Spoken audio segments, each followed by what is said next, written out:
Hello guys! Welcome back to my channel. So for today's video guys, pag-usapan natin kung paano po ba mabasa ang mga unsent message sa Messenger. So, bago natin pag-usapan ang ating tutorial, so don't forget to subscribe and click the notification bell for more updates sa aking video. Ang video nito ay para sa inyo.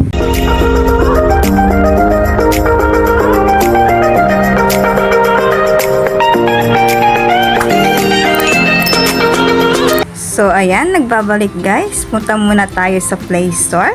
And then, search natin ang unsent messenger. So, ang nakikita nyo, meron po siyang logo na blue ang kulay. So, ayan po yung click nyo. And then, install po natin yung app na yan. So, ayan guys. Install natin. Yan po yung unsent no last read, sabi niya. Yan po yung install natin guys. So, safe naman po siya. So, under the, safety start daw siya ng mga, application app. Pero this, app naman po is, meron po siyang free trial. Free trial na, bago natin gamitin. So, ayan guys, install po natin siya. Then, pagkatapos po siyang ma-install, ayan, wait po lang po natin ng few seconds. And then, ayan po, open na lang po natin. Open. Tapos, ayan po, yan po yung lalabas. Meron siyang start, like, approve. Meron po siyang bayad. Pero, meron naman po siyang, free trial. So, ayan guys, X lang po natin yan. Ayan, click X lang po. Tapos, ayan guys, makikita nyo, let's get started lang po guys. And then next. Tapos, click ulit natin, next. And then, next again. So, ayan guys.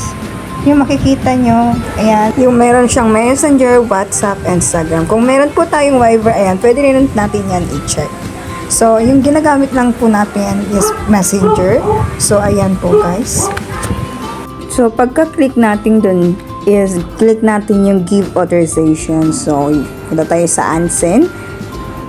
Tapos, meron po tayong, ayan, nakikitang allow notification. So, dito sa Android na ito, hindi po siya compatible sa app na ito. So, try lang po natin. So, allowed lang po natin yan. And then, click okay. So, wait lang po natin with 5 seconds.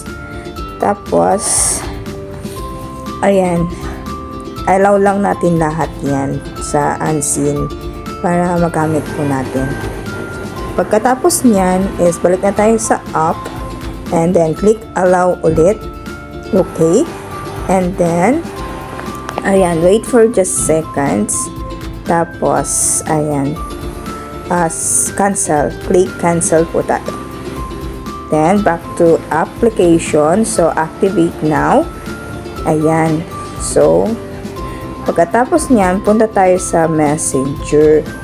So, ayan. Try lang po natin.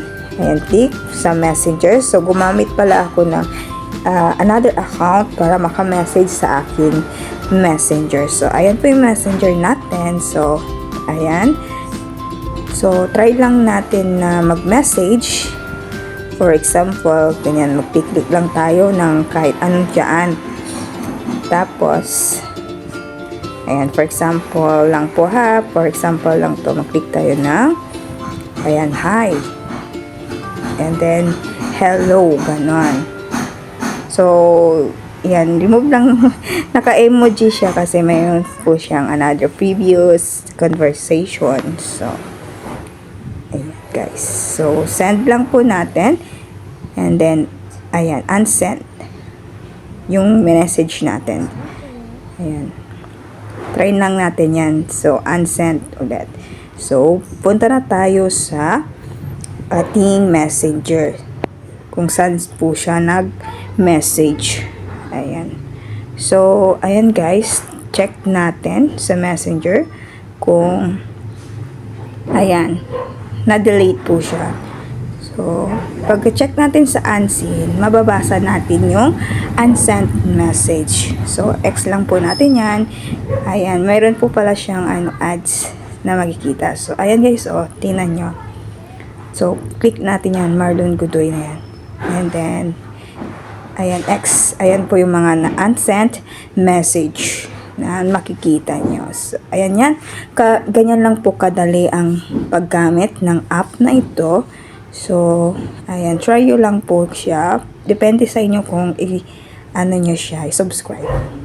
So, yan lang po ang ating video. Thank you for watching. Thanks for watching, and don't forget to subscribe and click the notification bell for more updates.